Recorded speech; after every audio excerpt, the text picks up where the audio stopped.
Hi guys, good morning and welcome back to Entong's World Channel. So ngayong araw dito tayo ulit sa ating kulungan ng mga kambing. And ang gagawin natin this day is magpupurga tayo ng ating mga alaga. So marami nga tayong bisiro ngayon at hindi pa natin sila napupurga.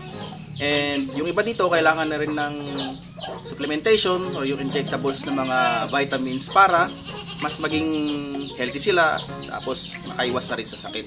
So itong iba dito yung mga bisiro, kailangan na rin purgahin kasi hindi pa natin napupurga since ipanganak sila. So bagong lahat, shoutout sa inyong lahat, sa mga nagpa-farming dyan, may mga backyard farm. Shoutout po sa inyong lahat and umpisa na natin ngayong araw ang ating gagawin. Tara!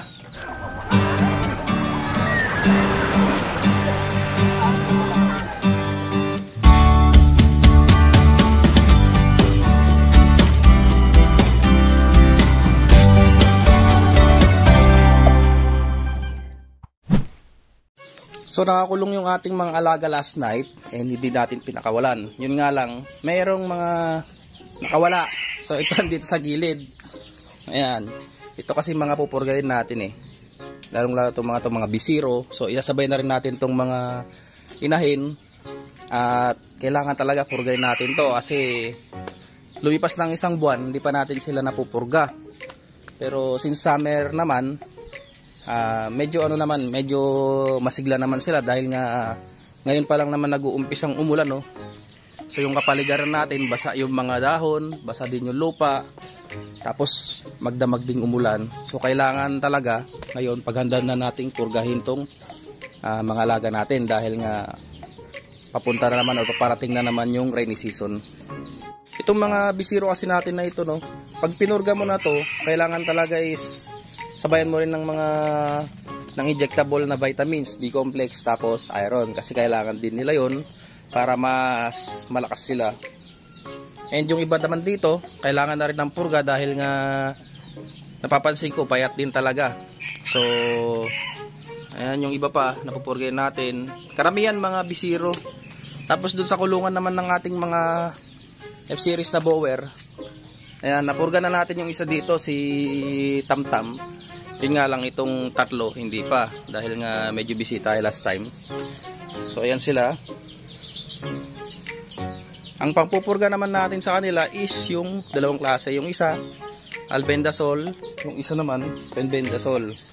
Bali nung pagtingin nga natin sa formulation ng albendazole ngayon, parang iba yung, yung suggestion dosage niya per kilogram. So dati ang ginagawa natin is 1 mg per 10 kg ng body weight.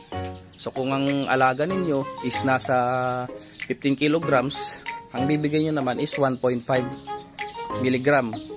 So ngayon, mas kumunti, 1 mg per 20 kg ng body weight nakalagay sa instruction or dun sa dosage ng ating gamot. So ayan, umpisan na natin para matapos na kaagad dahil mamaya ipapastol na itong ating mga alaga. So ayan, sa mga hindi nakakaalam ng ating pamurga, pakita na rin natin para hindi kayo malito. Ito yung order lang din natin online. Ito yung fenbendazole, 10% siya. Ayan, nakasulat naman na dito yung mga gagawin nyo, tapos yung mga indications, tsaka yung actions na gagawin nyo, dosage, yun na. Fenbendazole pwede sa mga buntis, pero syempre kailangan sundin nyo yung dosage nya. Tapos ito yung bagong bili natin, albendazole na 50% oral. Ayan, oral solution. So dito na instruction nya, dosage nya. Ayan o, nakalagay na dito. Ayan, nakalagay kasi dito 1 ml per 20 kg. Dati kasi ang binibigyan natin 1 ml per 10 kg.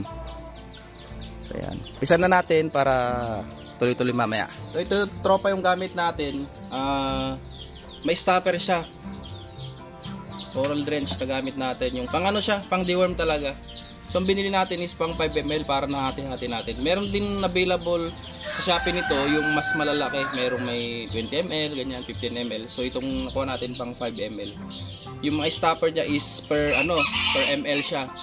Pwedeng 1 ml, 2 ml, 3 ml. So ayan. Unahin natin yung albendazole para dito sa mga biscuit.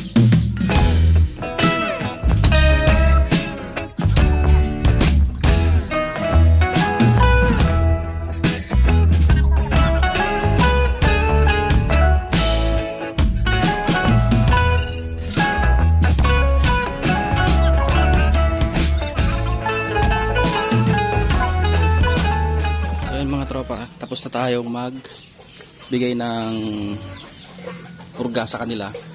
And ang gagawin ninyo is magpapalipas kayo ng 2 oras. So ganun yung practice ko dito sa aking kambingan. After magpurga, palipas 2 oras, tapos pwede nyo silang pakainin. So sometimes sinasabay ko na rin yung pag-i-inject ng B-complex kasi stressful sa kanila yung pagpurga eh.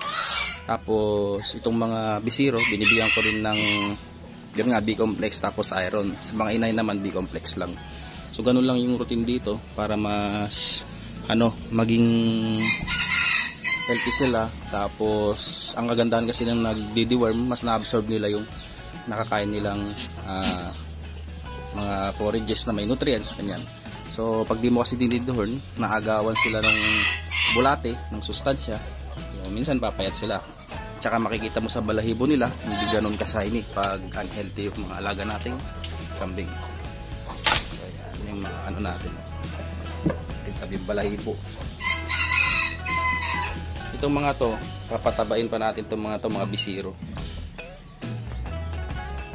ito, bibigyan natin ng B-complex yung mga maliliit ito kasi kulang pa sa katawan. Ito nga yung payat dati ang hirap patabain dahil nga pag nagpupurga tayo or nag-inject tumatakbo sila.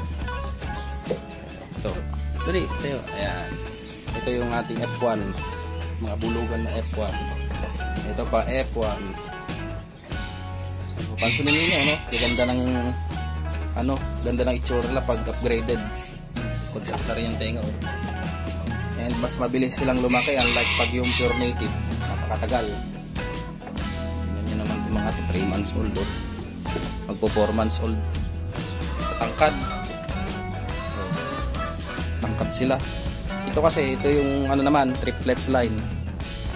So, yung inahin, triplets lagi yung nayanak. Pati yung si tenga. Pag nag-i-stud dyan, palaging kung hindi kambal, triplets. Nung last time pa nga, quadruplets eh. Siguro, nasa genes din ng mga breeders natin, kung ilan yung magiging anak nila. Ayan. Yun nga lang, puro bulog yung lumabas nung last time. Nung, nung last year, yung mga kapatid nito sa kapatid niya sa tatay, ang lumabas is 4 sa quadruplets. Pero ito ngayon mas magaganda itsura nila kasi na-dehorn sila. Yung last year kasi wala pa tayong dehorning phase kaya hindi ganito yung itsura nila. Tapos tignan yung mga katawan ang haba. Kagandahan ng upgrading naman. So ito yung inahin naman, buntis na ating isa, tumatakas. Hindi natin napurga yun, tumatakbo. Pero may advice ko pag nagpupurga kayo ng mga buntis, lalong lalo pag gagamit kayo ng Fenbendazole, talagang limit nyo lang, talagang 1 ml lang talaga kasi malakas siya. Yung last time kasi, tingin ko yung time na nakunan yung isang kambing ko, nagbigay kasi ako 2 ml. Hindi ko nabasa agad yung instruction, so nakunan. Tingin ko yun yung isang dahilan kung bakit nakunan yung kambing na yun. So ngayon, ang binibigay na lang natin sa mga inahin na buntis is 1 ml lang. Malakas kasi yung solution, kaya iwasan nating magbigay ng sobra sa mga buntis. Dahil maselan ang mga to.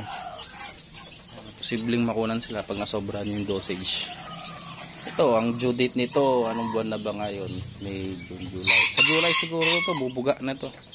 Tapos yung isa, yun, mas advance siguro yun na bubuga. Malaki na yung tiyan eh.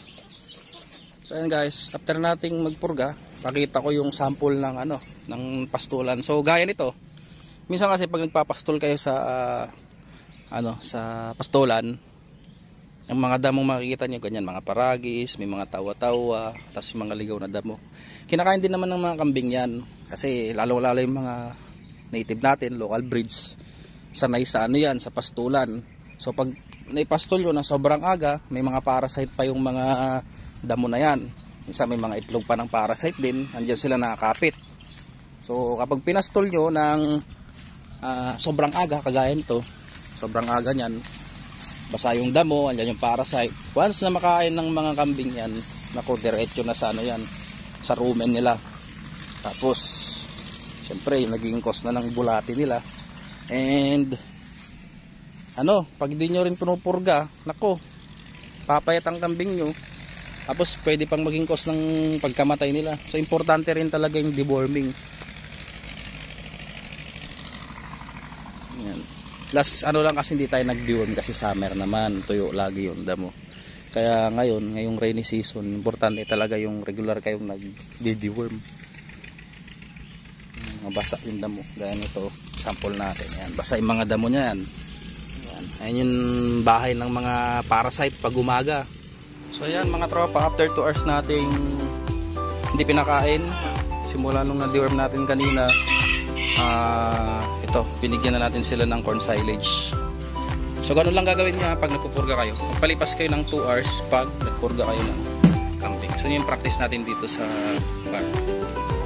Ito mga to, pag pinupurga mo kasi, mas maganda talaga na absorb ng katawan nila yung nutrients. Hindi sila nagawan ng parasite sa katawan nila. So meron isa pang klase ng pang-deworm, yung ivermectin.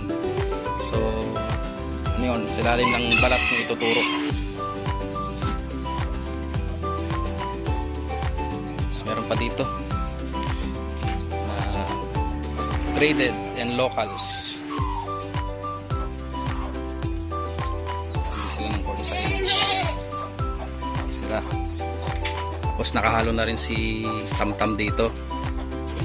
Laki ni Tamtam, oh. Yun na yung comparison. Kasi ito si Tamtam tsaka yung F1 halos magkaedad lang. Mas nauna lang si Tamtam ng konti. Pero yung height niya, oh, laki ng difference talaga pag yung mga almost pure na yung lahi. Laki, diba? Kaya ang mga ganda pag ina-upgrade yung mga lagad, yung matangkad, tapos mas malaman.